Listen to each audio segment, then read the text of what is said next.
Assalamu alaikum hormatly adamlar. Garaşdys. Baqy terapi yurdumuzdaky täzelikler we habarlarla tanıştyrýan Watan habarlar gepleşmede başlaýas. Balkan welaýatyny iş taparyny bolan hormatly prezidentimiz Gurbanguly Berdimuhammedow şuwun säker bilen erki sport başlyklaryny ýerine ýetirdi. Piyada we velosipedde gidelinjetdi. Şeýle-de döwlet başlygymyz milli ýargylyk güýçleriniň ygtyýaryna täze gelip bolşan harby uçurlar, olaryň häsiýet aýratynlykları bilen tanışdy we täze harby uçurlaryň birini synagdan geçirdi. Ýerteker bilen mehriban arkadagymyz erki sport maşklaryny ýerine ýetirip, täkerin tergin çagyny gedem etdi. Günden güni arkadag prezidentimiziň iýligderli aladas netijesini ýurdumyzda sagdanlyk, adamlaryň saglygy barada edilýän tagallar özüniň oňy netijesini berýär. Häzirki döwürde köpçülikliň beden terbiýe we sportyň türlü görnüşleri bilen meşgullanmak ýurdumyzyň ähli raýatlarynyň durmuş kadasyny öwrüli. Munyň özi adamlaryň jan saglygyny puturandyrmak bilen bir hatarda olary öňüzlükli ähmete täze üstünlikleri ruhlandyrýar. Soňra mehriban arkadagymyz bir sellem velosiped sürdi. Häzirki döwürde arkadag prezidentimiziň nusgalyk görelmesi netijesini köpçülikliň beden terbiýe hemde sportyň türlü görnüşleri bilen meşgullanmak ýurdumyzyň raýatlary üçin günnelik enlige öwrüli. Şunuň bilen baglykda güneşli diýarymyzda sportyň ekologiýa taýdan arasy görnüş gadaplanýan velosiped sporty bilen meşgullanýanlaryň sany barha artýar. Aýratynda ýaşlaryň velosport bilen köpçülikliň meşgullanmaklary milli liderimiziň asyrly başlangyçlarynyň halkymyz tarapyndan uly gollawy eýe bolýanynyň aýdyň beýan bolup durýar. Merim bolşýaly, soňky ýyllarda velosiped sporty barha meşgullygy eýe bolýar. Tutuş dünýäde velosiped sporty boýunça gurulýan halkara bäsleşikleriň sany artýar. Mehriban arkadagymyzyň ýadawsy tagallas netijesinde ýurdumyzda velosiped sporty öz üçin täze derejesine çykdy. Munyň özi milli liderimiziň velosiped sportyny ösürmek boýunça öňe sürýän başlangyçlarynyň giň gollawy eýe bolýanyny aňladýar. Soňra hormatly prezidentimiz ýurdumyzyň ýaraglyk güýçleriniň ygtyýaryna täze gelip gowşan harby uçurlaryň ýanyna geldi. Ministrler kabinetiniň başlygynyň ornatary, Döwlet Topsuzlyk Geňeşiniň sekretary Amanow ýurdumyzyň ýaraglyk güýçleriniň bilen serkerde başlygyna täze gelip gowşan harby uçurlar barada hatabat berdi. Döwlet başlarymyza hatabat kabul edip, täze gelip gowşan harby uçurlar olaryň özü maksus aýratynlyklary bilen tanışdy. Şeýlekem hormatly prezidentimiz bu ýerde harby uçuryň teňki aýratynlyklary barada maglumat berýän çyzgylar, şekil taslamalary, degişli suratlar bilen tanışdy. Bilinçýäli, ýurdumyzyň ýaraglyk güýçleriniň ähli düzümleriniň teňki taýdan üpçünçiligine möhüm ähmet berýär. Diňe goran şähetine eýe bolan hemde oňun beýtaraplyk görelgelerine dolu alaýyk gelýän Türkmenistanyň harby doktrinasynda ýurdumyzda paragatçylygyň, asudalygyň, halkymyzyň bagtyar durmuşynyň bir karar bolmagy esasy wezipe kömüne ketgitlendi. Hormatly prezidentimiz täze harby uçurlaryň injamlaşdyrylyşy, olaryň howa giňişligine ýerine ýetirýän işleriniň tapawutly aýratynlyklary bilen gyzyklandy. Ýergelen aýtsak, goşunlaryň dürli kysymlaryna harby taktika okulary geçirilýär. Bu bolsa harby gullukçylaryň taýýarlygyny, olaryň hüner derejesiniň kämilleşmegini şertlendirýär. Harby özgertmeleriň ýaraglyk güýçleriniň gorunç kuwatyny artdyrmagy gönükdirlendigini aýratyn bellemeli. Häzirki döwürde hormatly prezidentimiziň iýligderli tagallas netijesinde ýurdumyzyň milli goşunlarynyň maddi injamyň bünyady berkidilýär. Onuň üpçünçilik taýdan häzirki zaman derejesine laýyklykda kämilleşdirmegine möhüm üns berilýär. Şol bir wagtyň özünde harby gullukçylaryň gullugy ýaşaş durmuş üçin aňrabaş şertler düretmek, goşunlaryň ähli görnüşleri üçin ýokary hünärli harby gullukçylary taýýarlamak, olaryň gullugyna öňdebarjy tejribäni, täçil tehnologiýalary, sany ulgamy ornaşdyrmak bilen bagly meseleler milli liderimiziň paratatly ýol başlygyna amala aşyrýan döwlet siýasatynyň ileri turýan uğurlarynyň birine öwrüli. Soňra hormatly prezidentimiz harby uçurmanyň ýörüýte libasyny giydi. Döwlet başlarymyzyň bimeçer tagallas netijesinde ýurdumyzyň harby hukuk goraýjylarlarynyň maddi enzamynyň bünyady iýligler berkidirýär. Munyň özi hormatly prezidentimiziň başlangyjy we tagallasy bilen ýaýbanlandyrylan giň göçerli harby özgörtmeleriň üstünlikli durmuşa geçirilýändiginiň aýdyň netijesidir. Bu bolsa öz ýetýärli, kuwatly, oňun bitaraplyk syýasatyna, ähli ýurtlar, şol sanna Sewitiň döwletleri bilen paragatçylyk tüýjülükli, hoşniyetli, goňçylyk gatnaşyklaryna agrarly Türkmenistanyň halkara giňişligine kabraýanyň bilinde galmagyny şertlendirýär. Görünüşýärli harby uçurmanyň libasynyň öz bolşy aýratynlaryň bardygyny bellemeli. Şeýlelikde uçurman libasy geýlenne degişi kadanyň saklanmagy esasy talap bolup durýar.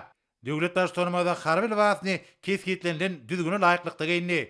Munyň özi harby söwüşüň uçurda amala aşyrylýan uçuşyň şowly geçmeginiň baş şertini emele getirýär. Soňra ýurdumyzyň ýaragly güýçleriniň beden serkerde başdy. Tiýede gelip bolşan harby uçury Sinagdan geçirdi. Hormatly prezidentimiz harby uçury herekete girdimeden öňürdi. Ykjamlarny, kada boýunça degişik hereketleri berýär aýtdy. Biraz wagtdan harby uçuryň reaktiv hereketlendirjileriniň sesi giňişi gurşabally.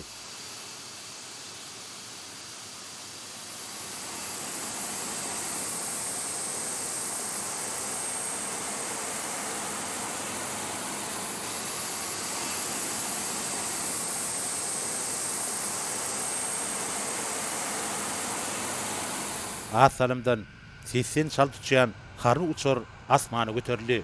Tanlyjy sekundlardan hormatly prezidentimiziň erkedýän harby uçury asman giňişliginde zerur belentlige çykdy.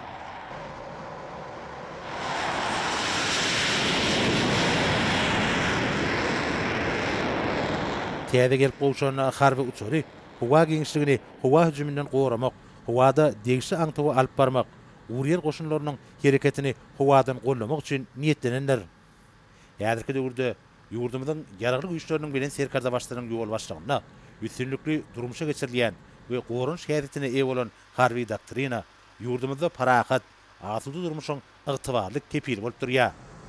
Mehriban watanymyzyň mukaddes şäherleriniň ýerisi, deňiz we asman giňişligi boýunça ygtybarly gorugyny üpçün edýän harby gullukçylaryň ygtyýaryna bar bolan kämil teňkeler, olaryň ýokary derejeli gulluklary halkymyzyň dörejilikli zähmet çekmeginiň, asuda ýaşamagynyň bir karar bolmagyna gönükdirlenler.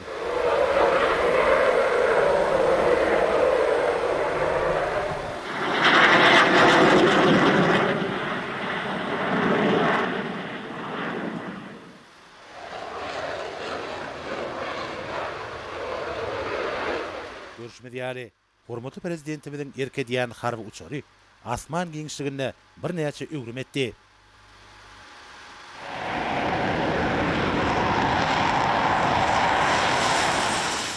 Ýurdumyzyň ýaragly güýçleriniň ygtyýaryna gelip bolşan, tiýede häzirki zaman harby uçury asman giňişliginde uçuş ogruny desin üýt götmäge, görkezme aňta uçuşlaryny amala aşyrmaga upypdyr.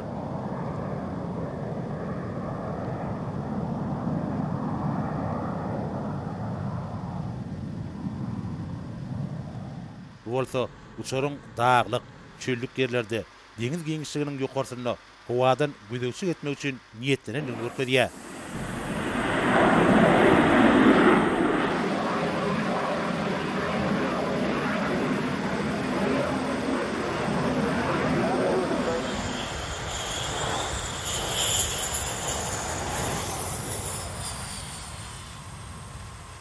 Ýurdumyzyň harby howa güýçleriniň öňünde durýan möhüm wezipeleri ýerine getirmek, watanymyzyň howa giňişliginiň ygtybarly gorugyny üpçün etmek babatda tiýede harby uçurda zerur mümkinçilikleriň jemlenendigini bellemeli.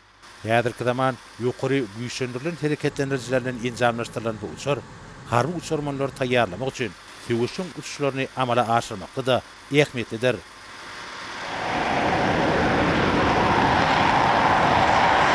Uçurun uçuş ulukluğu 2000 kilometre barabar bolup, onun iň ýokary uçuş beýikligi 13700 metre deňdir. Ýurdumyzyň ýaragly güýçleriniň belen serkarda başly kesgitlerin uğru boýunça ýerine getirilýän uçuşyň dowamyna 80 çal tutýan uçurda bir näçe öwrümleri amala aşyrdy. Ýa-da zamanyň iň kämil teňkelleri harby söwüşüň uçurlar bilen üpçün edilýän ýurdumyzyň ýaragly güýçleriniň düzümleri öz öňlerine goýulan wezipeleri üstünlikli ýerine getirýärler. harby gullukçylaryň gulluk şertleriniň gowlandyrylmagyna, olaryň hünär derejesiniň ýokarlandyrylmagyna, dünýädäki iň kämil, ýüňdewarjy harby tehnikalara utfatlyk bilen erketmeklerine görüktirilen maksatnamalaryň çäreler durmuşa geçirilýär. Şol bu watyň özünde täsir tehnologiýalaryň tany ulgamyň işin ulanmagyna mühim ähmiýet berilýär. Bu bolsa harby gullugyň kiliniň hemde derejesiniň ýokary bolmagyny kepillendirýär. Munyň özi ýurdumyzyň betaraplyk tiýadatyna dolu alaýyk gelýän harby doktrinada kesitlenen wezipeleriň degişli derejede berja edilmegini şertlendirýär.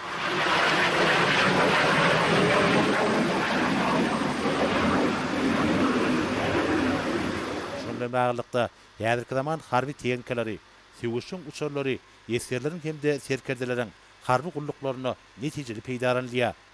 Geçirilýän harby tehnika okuwlarynyň netijesinde harby gullukçylar süwüşüň tehnikalara utfatlyk bilen erkedip, ýöňde durýan wezipeleri abry bilen ýerine getirmek ugruna zerur tagallar edýärler. Harby gullukçylaryň hünär taýdan taýýarlyk derejesiniň kämilleşdirilmegi, olaryň utfatlyklarynyň we ukyp başarnyklarynyň barha artmagynyň baş şertini emele getirýär. Asmanyna hormatly prezidentimiziň erketmeginde çylşyrymly uçuşlary amala aşyrýan süwüşüň uçary ýurdumyzyň howa giňişliginiň ygtybarly goragynyň üpçün edilýändigini aňladýar.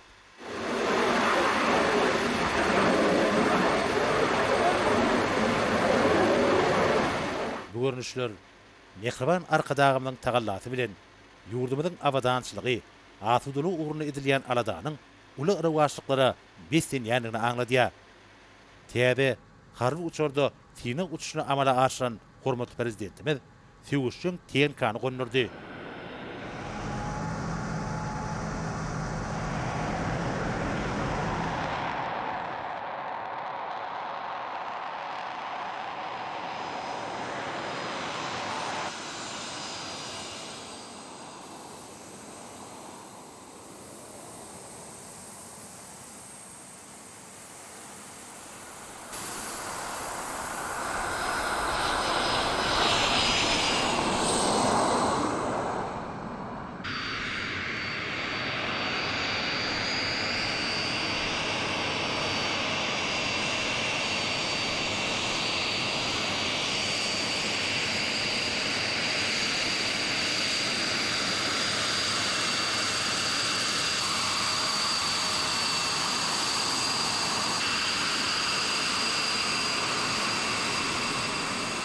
Vice-premier Döwlet Howpsuzlyk Geňeşiniň sekretary Amanow hemde Goranlyk ministri Günnogdaýew ýurdumyzyň ýaraglyk güýçleriniň bilen serkerde başlygyny şowlu geçen tiňik uçuşy bilen gutladylar. Ýurdumyzyň ýaraglyk güýçleriniň bilen serkerde başly, täze gelip gowşan harby uçaryň tehnik taýdan ýokary görkezleri eýdigini aýtdy. Döwlet başlarymyň belleşýäli bir uçur bir näçe belentlikde dürli howa şertlerine, daglyk ýerleriň, deňiz giňişliginiň ýokarysyna erkin uçmaga ukyplydyr. Şeýlekem täze uçar harby süwüşüň nukdaý nazaryndan bildirilýän tehnik talaplara doly alaýyk gelýär. Goranlyk ministri hormatly prezidentimizden täze harby uçurda tiňik uçuşyny amala aşyran pursatyny giýen uçurman libasyny paýtagtymyzdaky Berdimuhammed Anaýew adynaky ýürütüleşdirilen harby mektebiň muzeýinde goýmaga ygtyýar bermegini haýyş etdi. Ýurdumyzyň ýaraglyk güýçleriniň bilen serkerde başly bir teklibi oňlap, harby uçurman libasynyň Berdimuhammed Anaýew adynaky ýürütüleşdirilen harby mektebiň täze guruljak binasynyň muzeýine goýulmagynyň maksadylaýyk boljakdygyny belledi. Munyň özi harby gullukçynyň hünärini saýlap alan ýaşlaryň watantyjylyk ruhyna terbiýelenmegine, olaryň bilent maksatlary bolan gyzyklanmalarynyň netijeli käýfiýeti iyi bolmagyna mühim urny ýeler diýip döwlet başçylygy aýtdy. Döwlet başçylygymyz ýurdumyzyň harby we hukuk goraýjylarynyň maddi enjamyň binýadynyň mundan meýlekde iýdigderli berkediljekdigini, harby gullukçylaryň gulluk we ýaşaýyş şertleriniň gowlandyrylmagy ugruna zerur tagallalaryň ediljekdigini belledi. Diňe gorun şähetine bolan harby doktrinadan gelip çykan wezipeleriň üstünlükli ýerine ýetirilmegi, ýurdumyzyň awadançylygynyň, paragatçylygynyň, halkymyzyň bagtyar durmuşynyň baş kepili bolup durýar. Döwlet başçylarymyz şöhraty pederlerimiziň gahrmançylykly ýoluna münasip dowam ediciler bolan harby gullukçylaryň täze harby tehnikalara utfatlyk bilen erketmekleri, olaryň mukaddes borjy wepaly gulluk etmekleri bilen bagly meseleleriň iýigderli gözegçilikde saklanmagynyň zerurdygyna ünsijekdi. Yurdumyzyň ýaragly güýçleriň bilen serkerde başlyna, harby gullukçylaryň häzirkizaman harby teňkelerini ussatlyk bilen erketmekleri urunna, täze häzirkizaman teňkelerini gelip gowşýanyny üçin hoşalyk bildirildi. We milli goşunyň şahsy dözümleriniň watanyň asudalygyny, halkymyzyň awadançylygyny üpsün etmek ýaly mukaddes borjy wepaly boljakdyklaryna ananyrly. Döwlet daşlarymyz ýurdumyzyň ýaragly güýçleriniň maddi enzamynyň binýadynyň mundan meýlekde berkitilmegi, täze häzirki zaman harby teňkelerini satyralmagy urunna döwlet tarapyndan ýygyderli alada ediljekdigini aýtdy. We bar bolan teňkeleri netijeli peýdalanmak, harby gullukçylaryň hüner derejelerini ýoklandyrmak bilen baglanyşly meseleleri hemişelik üns merkezinde taklamagy tapşyrdy. Hormat prezidentimiz öňde durýan wezipeleri awra bilen ýerine getirmekde üstünlikleri arzuw edip birden ugrady. Günden güni ýurdumyzyň ýaragly güýçleriniň bilen serkerde başlanan ýygyderli tagallat netijesinde ýaragly güýçlerimizin düzümlerini täze häzirki zaman harby teňkeler satyn alýar. Şol bir wagtyň özünde harby gullukçylaryň ýokary derejeli gulluklary üçin zerur şertler düzeltilýär. Görünşýäli hormatly prezidentimiz harby gullukçylaryň mukaddes harby borjy wepaly bolmaklary, olarda watandaşlyk ruhunyň pogtalanmagy, şeýle hem ýurdumyzda parakatçylygyň, asudalygyň berqarar bolmagy bilen baglanyşly meseleleri hemişe üns merkezinde saklaýar. Munyň özi Türkmenistanyň gorun şähertine eýe bolan harby doktrinasyndan gelip çykan wezipeleriň üstünlikli ýerine getirilmek ornuna zerur tagallalaryň edilýänini görkezýär. Soňra hormatly prezidentimiz Balkan vilayetine bolan iş saparyny tamamlap, Türkmenbaş şäheriniň halkara howa menzilinden paýtagtymyz Aşgabatda urady. Biraz salymdan hormatly prezidentimiziň uçary paýtagtymyzyň halkara howa menziline gelip gönni. Bu ýerde döwlet daşlarymyz mehirli garşylandy. Indi bolsa hormatly prezidentimiziň adyna gelen gutlawlar bilen tanış edýäs. Ilkinji tanıştyrjak gutlawmyzda şeýle diýilýär. Onun alhidarati, Türkmenistanyň prezidenti Jenap Gurbanguly Berdimuhammedow. Siziň alhidaratiňiz, Mehriban doganym. Aljeryň halkynyň hökümetiniň adyna kemde hut öz adymdan. Siziň alhidaratiňizde Gurban bayramyna münasibetli mehirli we iňgow arzuwlarymy ulusatlyk bilen ýolaýan. Beyik Allah Taala'dan musulman ümmetine bagtyarlyk, jan saglyk, hem de rowaşlyk etçilmegini dileýän. Pursatdan peýdalanyp, biziň dostlukly halklarymyzyň bäkbitlerini gönükdirilen dürli uğurlardaky iki taraply gatnaşyklary işçiňleşdirmek we pogtulandyrmak maksady bilen hyzmatdaşlyga taýýardygymy ýene bir gerek tasdiklamak isleýän. Siziň alhidaratiňiz, gadarly doganym. Meniň iň gowy arzuwlarym hemde size uly hormat goýýanym mardaky inandyrmalarymy kabul etmeňizi haýyş edýän. Abdülmecid Tebboune, Aljer Halk Demokratik Respublikasynyň prezidenti. Bu otlawda şeýle sözler bar. Onuň alhidarati, Türkmenistanyň prezidenti Jenap Gurbanguly Berdimuhammedow. Gurban bayramyna münasibetli gutlawlarymy kabul edýän. Muhammed Abdul Hamid, Bangladeş Halk Respublikasynyň prezidenti. Bu otlawda şeýle diýilýär. Onuň alhidarati, Türkmenistanyň prezidenti Jenap Gurbanguly Berdimuhammedow. Gurban bayramyna münasibetli size berkjan saglyk, bagyt hemde üstünlikler. Türkmenistanyň dogonluk halkyna bolsa rowançlyk hemde awadançylyk bardaky iň gowy arzuwlarym ýolamak meniň üçin uly hormatdyr. Bu bayramyň belent ýolgularynyn ýakly jemgyýetiň agdybirligini hemde raýdaşlygyny putulandyrmaga ýardym etjekdigini inanýan. Jenap prezident, sizi biziň ýurtlarymyzyň we halklarymyzyň arasyndaky ýola goýulan dostluk hemde hyzmatdaşlyk gatnaşyklaryny ösdürmäge taýýardygymyza inanýan. Size hemde Türkmenistanyň dostlukly halkyna iň gowy arzuwlarymy beýan edýän. İsmail Omar Gelle, Djibouti Respublikasynyň prezidenti.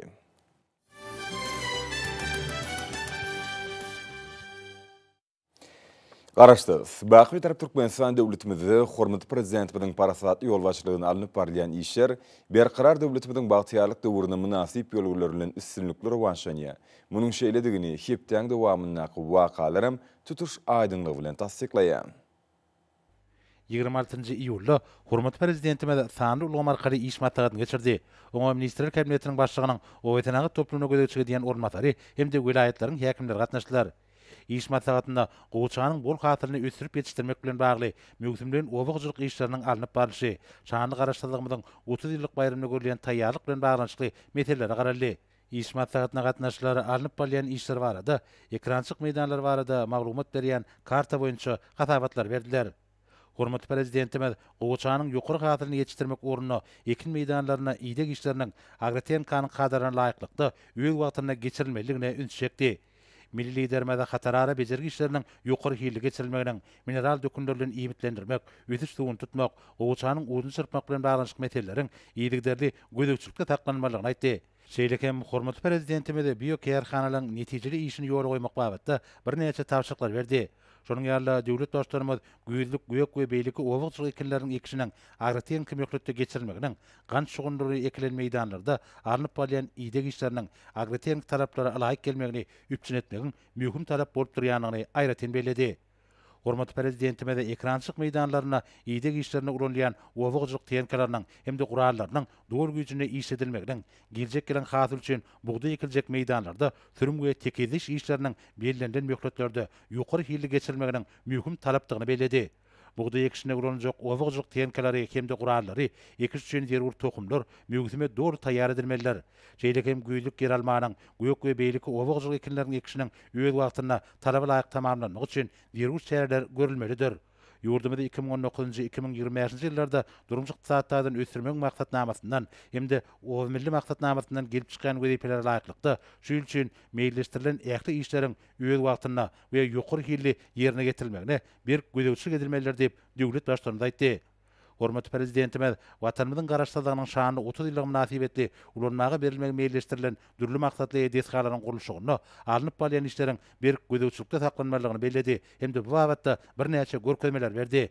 Döwlet başçylarymyz owetanagy toplumyny möhüm mögüsümliğin owakçylyk işleriniň agrotehnik kadra laýyk derejede geçirilmeginiň wajypdygyny belläp, buğdagy häzirki zamanyň özen tejribesinden almaň ýokary gadaranlarynyň ornaşdyrylmagy, öňüme öndürjek üçin ýerul şertleriň döredilmegi bilen baglanyşyk meseleleriň bir gözegçilikde saklanmalygyna ünsüçekdi. Owakçylyk ekinläriniň hasyllygyny ýokarlandyrmak, ekin dolanşygyna täze meýdanlary gerdirmek, owetanagy toplumynda almy taýdan esaslandyrylan usullaryň hemde öňde barjy tehnologiýalaryň milli tejribe bilen taýyşykly peýdarlanmagy döwrüň möhüm talap bolup durýar diýip hormatly prezidentimiz belledi. Mukaddes garaşsyzlygymyzyň şany 30 ýyllyk bayramynyň bellenilýän Türkmenistan paragatçylygyň we ananşmagyň watany ýylyna ýurdumyzda azyk howpsuzlygyny hasy öpçün etmek, buğdaýy, gowy, göýek we bakça ekinlerini, ýer ýemişleri ösürip ýetişdirmek, malarçylykdan alynýan ölümleriň mukdaryny artdyrmak bilen baglanyşyk meseleler bir gözegçilikde saklanmalydyr diýip hormatly prezidentimiz belledi we bu babatda bir näçe taşyklar berdi. 27-nji ýylda hormatly prezidentimiz Saudiýa Arabistany padşahlygynyň wezipä täze bellenen Türkmenistanyňky adatdan daşary we dowruluk täýärlisi Said Osman Ahmed Suweydi kabul etdi. Ol milli liderimize ananç hatyny goşurdy. Diplomat wagtap kabul edeni üçin tüýsürekden hoşallyk bildirip, hormatly prezidentimize iki mukaddesiň hyzmatkary padşah Salman bin Abdulaziz Al Saudyň hemde mirasçy şahzada Muhammed bin Salman Al Saudyň mehirli salamny we Türkmenistanyň halkyna paragatçylyk hemde awadançylyk baradaky arzuwlaryny ýetirdi. Hormatly prezidentimiz dostlukly ýurduň dowruluk täýärligi wekilini jogapkärlik wezipä bellenmegi bilen gutlap, Saudiýa Arabistanynyň ýokary derejeli ýol başlaryna hemde halkyna iň gowy arzuwlaryny beýan etdi. Ve taraplaryň ähli ulgamlarda netijeli hyzmatdaşygy ösürmäge çalyşýanlygyna esaslanýan dostlukly döwletary gatnaşyklaryň ýokary derejesini kanagatlanma bilen belledi. Netijeli ýagdaýda geçen duşuň barşyny hyzmatdaşyň bir näçe urlary boýunça pikir alşyly. Iki taraplaryň we köp taraplaryň esasy ilkinji nowbatda bolsa ýeri halkary guramalarynyň we sebit düzümleriniň çäklaryny ýola goýulan netijeli gatnaşyklar şol hyzmatdaşygyň pugturandyrmagyna ýardam eder. Hormatly prezidentimiz Türkmenistanyň oňyn başlangyçlarynyň hemme taraplaryndan gollanýan üçin minnetdarlyk bildirip, Birleşen Milletler Romasynyň çäklaryna hyzmatdaşlygyň sebitde we dünýäde durnukly işi öpçün etmek maksady bilen ýurdumyzda öýüdiniň bitaraplyk derejesine amala aşyrmagy mümkinçilik berýäni beledi. Döwlet başçylaryny we ilçi taraplaryň diýip bolan hyzmatdaşlygy mundan meýlekde ösdürmäge we täze many mazmun bilen baýlaşdyrmagy meýlidigini tasdiklap, tiýatry diplomatik hemde sowda ykdysady gatnaşyklaryň mundan meýlekde işleňleşdirilejekdigine anan bildirdiler. Munyň özi iki ýurdun we dostlukly halklaryň beýikliklerine dogry alaýyk gelýär. Ýalňyç energetika toplumy, sowda ykdysady, ulug kommunikasiýa ulgamlary we beýlik ugurlaryň bir näçesi geljeguli hyzmatdaşlygyň möhüm ugurlarynyň hataryny görkezildi. Şeýlekem hyzmatdaşlygyň möhüm ugur hökümine medeni ansanperwer gatnaşyklaryny pugturandyrmagyň ýüreýän wajypdygy bellenildi. Munyň özi ruhy däpleriň hemde taryhyň dowamynda emele gelen gatnaşyklaryň amumlygy bilen birleşen iki dogunlyk halkyň arasyndaky dostluk gatnaşyklarynyň pugturandyrmagyna ýardam edýär. 28 iyulda hormatly prezidentimiz Birleşen Arap Emirlikleriniň Türkmenistanyna täze bellenlen adatdan daşar we doguluk täýärçisi Ahmet Al-Hay Hamad Hamis Al-Hameli'ni kabul etdi. Ola döwlet başçylygyna ananç gatyny goşurdy. Diplomat wagt tap kabul edenlik üçin tüýsürekden hoşallyk bildirip, hormatly prezidentimiz Birleşen Arap Emirlikleriniň prezidenti Şeyh Halif bin Zayed Al Nahyanyň we Birleşen Arap Emirlikleriniň Şeýhler maşgulatynyň agdalarynyň döwlet başçylygyna iýeren mehirli salamny we hoşnýetli arzuwlaryny ýetirdi. Hormat prezidentime mehirli sözler üçin minnetdarlyk bildirip, biri hormat goýmak we deň hukukly, öýdary behbiti hyzmatdaşlygy esaslanýan gatnaşyklaryň netijeli häýetde eýdigini kanatdan bilen beledi. Duşun başyna ilertülýän ugurlarda netijeli gatnaşyklaryň geljegi barada gyzyklanma bildirilýän pikir alşmalar boldy. Şu ýylyň iýun aýynda Ministrler Kabinetiniň başlygynyň ornatary Berdimuhammedowyň ýol başlygynaky Türkmenistanyň hökümet wekiliýetiniň Birleşen Arap Emirliklerine bolan iş saparynyň çäklaryny, tüwde ykdysady hyzmatdaşlygyny geňeltmegiň, öýdary harit duruşynyň müçürlerini artdyrmagyň, birlikdäki maýy goýum taslamalaryny durmuşa geçirmegiň meselelerining ara alınıp maslahatlaşylmagy, döwletary gatnaşyklarynyň işleňleşdirilmegini üçin etdi. Balkan vilayetinde sagatda 100 ýolagça hyzmat etmäge ukyply täze halkara howa menziliniň gurulşyna geçilmegi Birleşen Arap Emirlikleri bilen gazandan alaşyklaryň iş ýüzünde durmuşa geçirilýändiginiň aýdyň subutnamasydyr. Bir toplumyň gurulşy Türkmenistan hökümeti bilen Abu Dabi'niň öýdüş gaznasynyň arasynda baglaşylan degişli alaşyk esasynda maliýeleşdirilýär. Alternatywy Türkmen kölüniň çägini kuwaty 10 megawatt bolan Döwrewap gün ýel elektrik beketiniň gurulşynyň taslamasyny amala aşyrmak üçin Birleşen Arap Emirlikleriniň maýy goýum serişlerini çekmek meýilleşdirilýär. Bar bolan ägirtul kuwaty nazar alanyňda energetika, ulug we ara gatnaşyk, senagat, owagyjylygy, gurulşyk, ýöňdewarjy alman gazananlaryny täsir tehnologiýalary ornaşdyrmak, şol sanda energiýanyň gaýtadan dikedilýän çeşmelerini peýdalanmak ýaly mühim ugurdaky netijeli hyzmatdaşlygy ösürmek üçin amatly mümkinçilikler açylýar. Medeni insan ulgamda hyzmatdaşlyk döwletary gatnaşyklarynyň mühim ugury bolup durýar. Türkmenistanyň hemde Birleşen Arap Emirlikleriniň halklaryny taryhyň we medeniýetiň umumlygy, ruhy ahlak gymmatlyklary baglanşdyrýar. Bu bolsa häzirki döwürde täze mazmundan üstü getirilýän netijeli hyzmatdaşlygyň ösürmegine kömek edýär. Duşukda iki taraplaryň syýasy diplomatik gatnaşyklaryň sadyşly ösürilýänligi bellenildi. 29 ýylda hormatly prezidentimiz Balkan vilayetina iş saparyny amala aşyrdy. Türkmen maşagarynyň halkara howa menziline döwlet başçylary mehirli garşylandy. Balkan vilayetine iş saparyny bolmagynyň çäklaryny hormatly prezidentimiz 30 iyulda Awada Milli Teýagatçylyk dowlagynaky Terdar mehmanhanasyna Ministrler Kabinetiniň göçme mejlisine geçirdi. Onu şu ýylyň gedaýyna ykdysadyýetimiň pudoklaryna ýerine ýetiren işleriň jemlerini garaldy. Şeýlekem ýurdumyzdy durmuş ykdysadydan ösürmegiň mühim gezipeler kesgitlendi. Meclisiň başçylygyna hormatly prezidentimiz Ministrler Kabinetiniň başlygynyň ornatyrlarynyň gözegçi edýän ulgamlaryny geçen 7 aýda alınıp bolan işleriň netijeleri baradaky hatabatlaryny dinledi. Hormatly prezidentimiz ýurdumyň ykdysadyýetini ýerigderli berkitmegiň, döwletimizi durmuş ykdysadydan ösürmegiň garaşylýan netijelerini seljermegiň mümkindigini bellädi.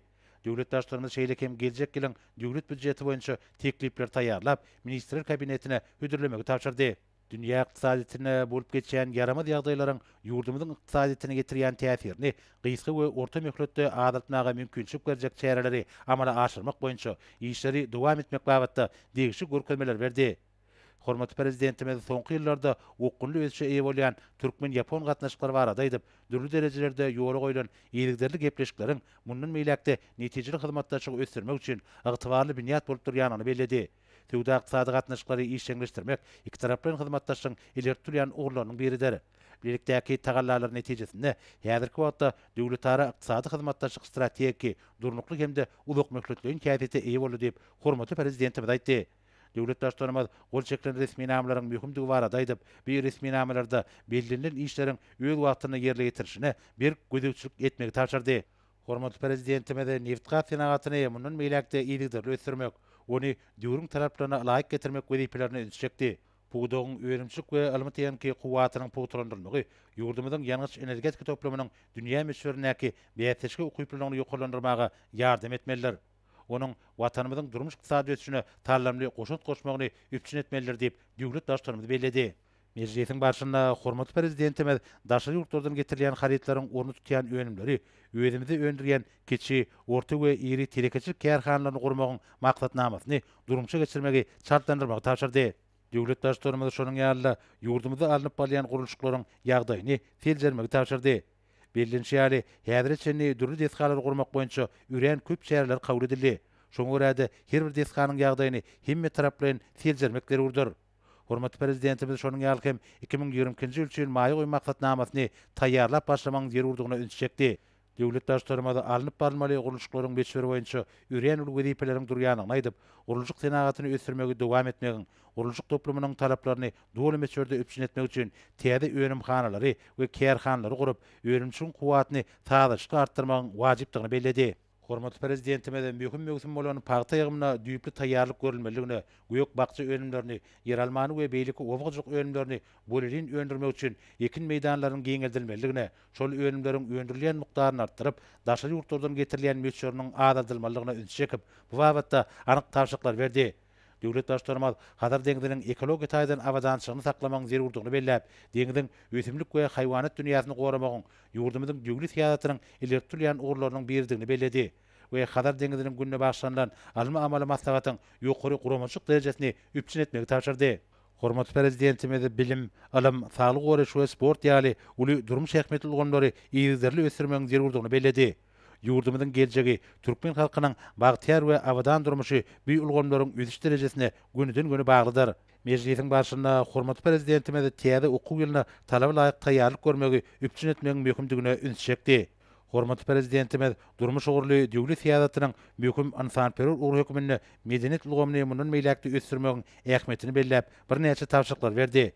Garaşdyrlygymyzyň şanly 30-lyk bayram münasibeti geçirilýän döwlet we medeni köpçülik çärelerini, bayramçyk dawarlary döwrewap guramaga taýýarlyk görmek babatda anyk tapşyklar berildi.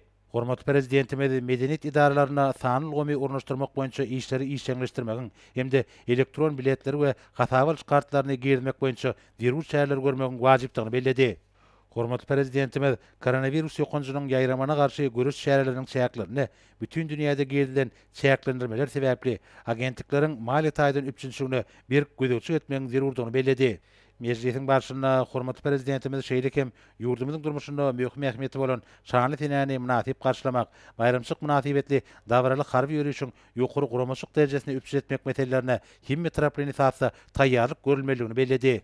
Hormatly prezidentimiz durmuş ykdysady özgertmeleri ilerletmegiň bähbidini milli kanunçylygy kämilleşdirmek hemde täze kadrlaşdyrjy hukuk namalaryny işläp taýýarlamak we halkara gatnaşyklaryň kanunçylyk bünýadyny puturandyrmak boýunça meclisiň işini işçileşdirmegiň zerurdygyny aýtdy. Döwlet başlarymyz türkmen halkynyň demokratik gymmatlyklaryny nazara almak bilen döwletiň hukuk we ykdysady esaslaryny hasla puturandyrmaga ýardam edýän täze kanunlary işläp taýýarlamagyň wajypdygyna üns çekdi. Şeýlekem döwlet başlarymyz dünýäde bolup geçýän ýagdaýlardan hemişe habarly bolmagyň zerurdygyny belläp, şol ýagdaýlardan uguralyp, dürli halkara çärelerini geçirmek, şol çärelere biziň ýurdumyzdan gatnaşmak boýunça teklipleri bermegi tapşyrdy. Hormatly prezidentimiz ýurdumyzda şu ýylyň geda aýyna alınıp baran işleriň garaşylýan netijeleri, koronavirus ýokanjynyň ýaýramagy we onuň dünýä ykdysadyna getirýän täsiri sebäpli emeli gelen daşarky ýagdaýlara garamazdan kabul edilen maksatnamalara laýyklykda öz üçin dowam edýänligini görkezýänligini belledi. Hatabat döwründe jemi içerki önüm göçüşi 6,10 kötermeli. Ýurdumyzda ýeri senagat we durmuş maksatly deskalaryň gurulşy dowam edýär. Şol deskalaryň ataryna täze şekerçileri, ýaşaýyş jaýlaryny, din jarşy we saglyk merkezlerini, mekteplerdir çağılar baglaryny hemde ençeme beýleki deskalary görkezmek bolar. Ýurdumyzda bilim we ilim ulgamyny özgertmek, öňümçügi döwrewap ýagdaýa getirmek işlerem kabul edilen maksatnamalar laýyklykda dowam edýär. Badyr ykdysadyny emele gelýär hemde neft-gaz ýataklary özleşdirilýär diýip milli liderimiz belledi. Huzuty işe urlugy gollamak, ýurdumyzyň telekeçlerini ykdysadymyzda özgertmeler geçirmäge giňden çekmek barada syýasat dowam edýär. Bede şu ýyl üçin öňümizde duran wezipeleri ministrler kabinetiniň geçen ýarym ýylyň jemlerine başlanyp geçirilen meclisinde hemde ýurdumyzda 2020-nji 2025-nji ýyllarda ösürmegiň maksatnamasyna anyk kesgitledik. Bu wezipeler köp işleriň amala aşyrylmagyny talap edýär. Şoňa görä biz bu wezipeleri durmuşa geçirmek üçin ahlas bilen tutanýarly zähmet çekmeleriz. Beýleki döwletlerden getirilýän haritlaryň onu tutýan önümleri özümizde öndürmek we daşary ýurtlara iýerilýän önümleriň müçlerini artdyrmak baradaky maksatnamalarymyza goşmaça itergi bermelidir diýip döwlet başlarymyz belledi. Ministrler kabinetiniň göçme meclisiniň ahyrynda hormatly prezidentimiz oňa gatnaşanlara berk jan saglyk, öňde duran wezipeleri ýerine getirmekde uly üstünlikleri arzuw etdi. Balkan vilayetine iş saparına bolmagynyň şäherlerini 31-nji ýylda hormat prezidentimiz Awada milli fiýagatçyk dowlagyny agtyklary bilen bilelikde rahat atly häzirki zaman gämtini Hazar deňiziniň giňişliklerini gediren jetdi. Häzirki döwürde Hazar deňiziniň ekologik taýdan arasy kenaryna din jarşyň we saglygy berkitmegiň aňyrbaş şertlerini özüne jemleýän zowluk emele geldi.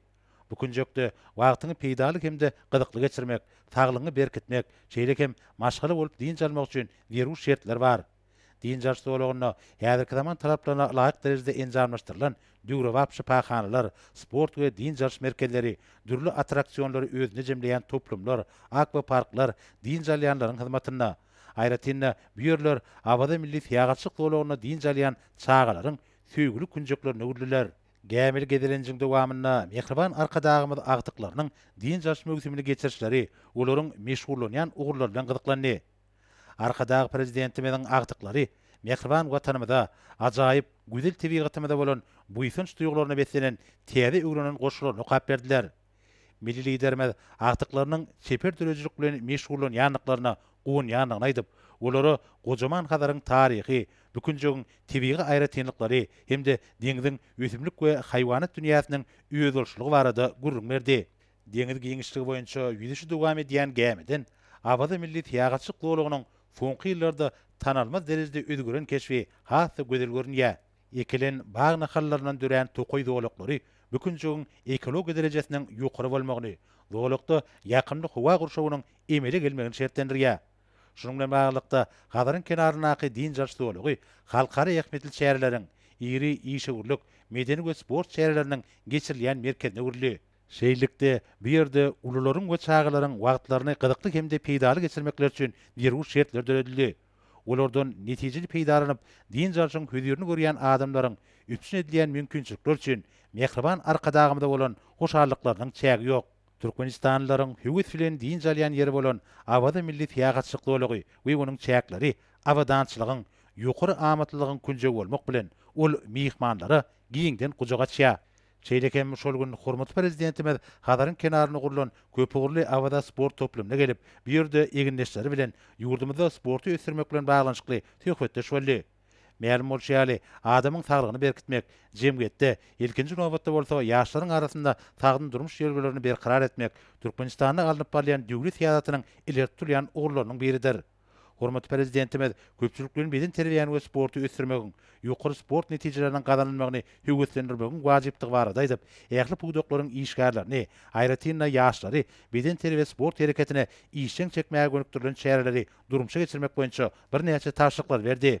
Hormat prezidentimiz beden terbiýe we sport bilen meşgullanmagyň, ýurdumyzyň her bir raýat üçin durmuş gadatyny öwrülmek üçin maksady laýyk şäherler görmegiň wajypdygyny bellädi. Beden terbiýe we sport bilen ýygderli meşgullanmak adamyň diňe bir beden taýdan sagdynlygyna däl, eýsem onuň özüni duýuşyna we ruhfelent bolmagyna, şeýlekem intellektual we dürejilik işine oňy täsir edýär. Ýurdumyzyň hökümet agdalary bu ýerde dürli sport maşklaryny ýerine getirmek bilen meşgullanýarlar. Şeýlekem toparlara berilip, toplumyň sport zallaryna sportyň dürli görnüşleri boýunça ýarışlar guradylar. Görnüşýäli hepdeniň dowamyna bolup geçen möhüm ähmetli wakalar Mehriban arkadaşymyzyň ýol başlygyna, ýurdumyzyň gülläp esmegi, halkymyzyň bagtyar durmuşynyň üpsün edilmegi ornuny alınıp barýan işleriň ýaşlykly besenýänliginiň aýdyň suwutnamasyna urildi. Her güni toy bayramlary ösenýän garaşda. Hemişelik beýtarap diýarymyzda Türkmenistanyň prezidentiniň türkmeniň altyn asr bät eşiginiň çäklerini ýaş dekinli estrada aýdymçylaryny ýüze çykarmak maksady bilen geçirilýän ýanglan ýarym telebät eşiginiň bolan tapgyrlary uramçylykda dowam edýär. Bagtyar raýatlarymyzyň ruhy dünýäsiniň galkynmagyny, zekinli ýaş aýdymçylaryň gahrman arkadaşymyzyň mukaddes ýolgularyny, berkarar döwletimiziň ýeten belen sepkitlerini bolan çäksiz buýsanjynyň aýdyn ýüze çykmasyna urilýän bu bät eşigiň marwula tapgyr geçirilip, ol ýokary ruh bilentigi, şadlyk şowkuny meslenýär. Garaşlar hemişelik beýtarap diýarymyzda Türkmenistanyň prezidentiniň türkmeniň altyn asary bäsešiniň şäklerine geçirilýän ýanglan diýarym telebäsešiniň Mary vilayet tapgyry ýurdumyzda aýdymsat sungatynyň dawralanýanyny, sungaty özlerini ýokbal edilen ýaş dekinleriň käniginiň aýdyn suwutnamasyna görülip, ol ýokary ruhlanetlige besenli. Kahraman akadamynyň başda durmagyna ýurdumyzda ýetilýän belin tepkitleri wasp etmegi, halkymyzyň köp asarlyk taryhyna kemale gelen beýik insan perwerligi ýugurulan mukaddes däp desturlaryny, watan söýüjülük, merdanalyk, şeýlede dost soňyk ýaly käsetlerini kämil sungat eserlere galy beýan edýän ýaş aýdymçylary seçip almagy maksat edilýän bu bäsleşige destlapy tapgarlarda ýeňje bolan zekini aýdymçylaryň ençemet gatnaşdy. Marşaganyň iň gözel künjekleriniň biri bolan Bagtyarlyk telewiziondaky ajaýyp sahna bezegi bilen goşan geljegine ul umyt bildirýän zekini aýdymçylaryň şirni walary bu ülkede aýratyn gözellik çaýdy. Bäsleşatnaşlar arkada prezidentimiziň ýyl günümizde peşkeş beren esretli zamanatyny, ýurdumyzyň şany ösüşlerini, milli liderimizden başlanmagyna terör güni rowaçlyklary beslenýän diýarymyzda amal aşyrlayan beýik özgertmeleri, Türkmenistan parahatçylygyň manaşmagyň watan ýylyna 30 ýyllyk şany toýu giňden toýunanýan mukaddes garaşdyrlygymyzy, dost soňlygy, agdybeligi, tebigat gözelliklerini, temiz sevgini tarifleyen aydınları Bagtyar zamanamızın kalbinin sinası olup alıtsara yansarlı. Bäsleşatnaşan aydymçylaryň nusgawy şahyrlarymyzyň goşgularyna, şeýlede halkymyzyň şöhratly taryhyny, milli mirasyny şöhretlendirýän destanlardan, uslatlyk bilen aýdan aydynlary, ýaş tekinleriň kämillik ýoluna önemli gadam masanlyklarynyň aýdym sutnamasyna urly. Bu ýere ýygnanan aýdymsaz müştaklaryna ýatançykmajak duýgular döreden bäsleşiň dowamyna ýurdumyzda giňden tanalýan sunga dostlarynyň, halipa aýdymçylaryň, bäsleşatnaşan ýaş aýdymçylara beren maslahatlary zekini ýaşlar üçin aýratyn döredijilik mektebine urly. Bäsleşiň düzgün namasyna laýykly ýurdumyzyň sunga dostlarynyň ibaret eminler topary tarapyndan höwetçiň ýaş tekinleriň sahnada özlerini alyp barş usfatlyklaryna, aýdymlaryň ýerine ýetiriş aýratynlyklaryna, mazmun derejesine ulus berli. Ören gyryklyşan bäsleşiň netijesi boýunça, eminler topardan çykaran netijesi boýunça ýaş tekin aýdymçylaryň ikisi telebäsleşiň vilayet tapgarynyň gemjilerinde ýerip ygran edildi. Hemde olar bu bäsleşiň jemleji döwlet derejesine geçirecek tapgana atmyşmana hukuk kazandylar. Ýokary hukumatlyga, şahatlyk şowkuna, medeniýetimiziň, sungatymyzyň ösmekligi üçin ähli şertlere dördüp berýän, halkymyza Bagtyar zamanany peşkeş eden, arkada prezidentimize bolan biýmeşol söýgüniň ýyl çykmasyna weslenip geçen bäsleşiň ýeňjilerine we oňa özleri, hormatly prezidentimiziň adyndan sowgatlar dawaly ýagdaýda goşuldy.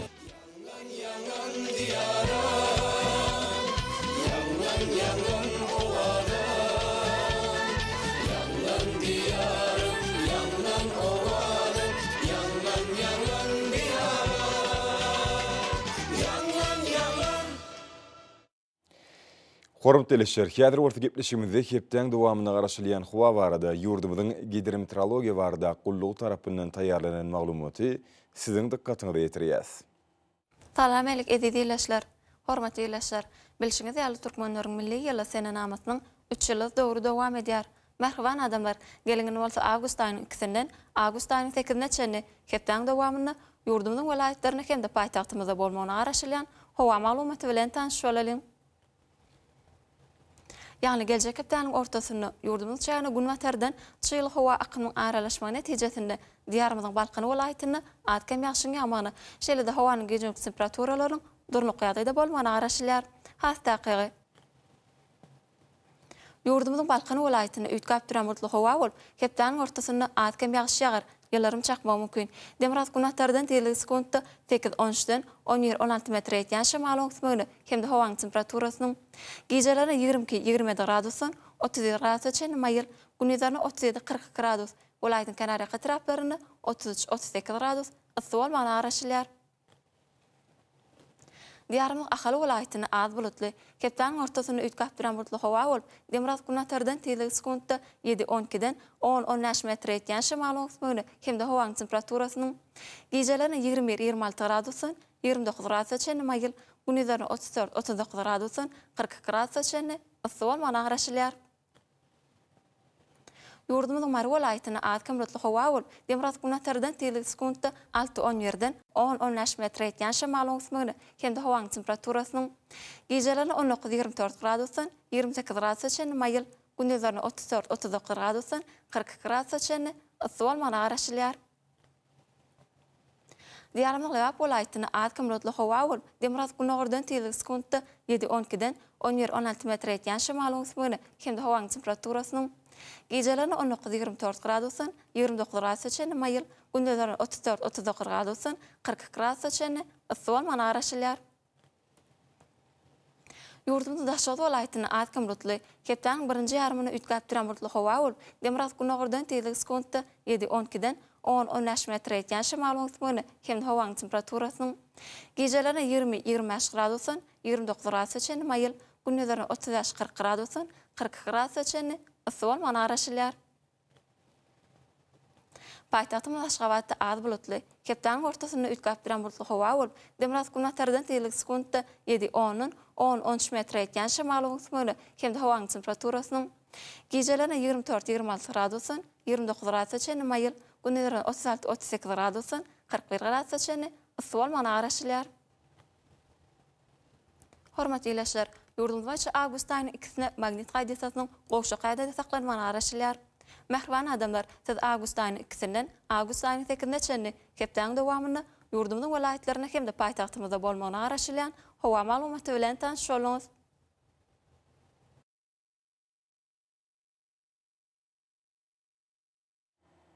Eziz watandaşlar, häzirki wagtda Thomas Bastanyň dowam edýän günlerini hawanyň gyzmagy netijesinde günüň ýetişoklasynyň adamlaryň saglygyna ýetirýän ýaramaz täsiri güýçlenýär. Bunyň täsiri aýratynam sagat 11-den 17-çe güýçli bolýar. Hemem günüň gyzgyn howry sagat 20-çe dowam edýär. Şeýlehem hawanyň düzümindäki tozan bölejikleriniň gadadan 9 göterim artmagy bilen hawa şertleriniň adam bedenine ýetirýän täsiri artýar. Şunyň bilen baglykda hawanyň oňaýsız täsirlerini öňüne almak üçin agyz borun örtüklerini ulanmagy hemem Thomas Bastanyň günüň ýetişoklasyndan gorunmak maslahat berýär. Mehriban ilaçlar, bulary berk berjay etseňiz, öz saglygyňyzy gorap bilersiňiz.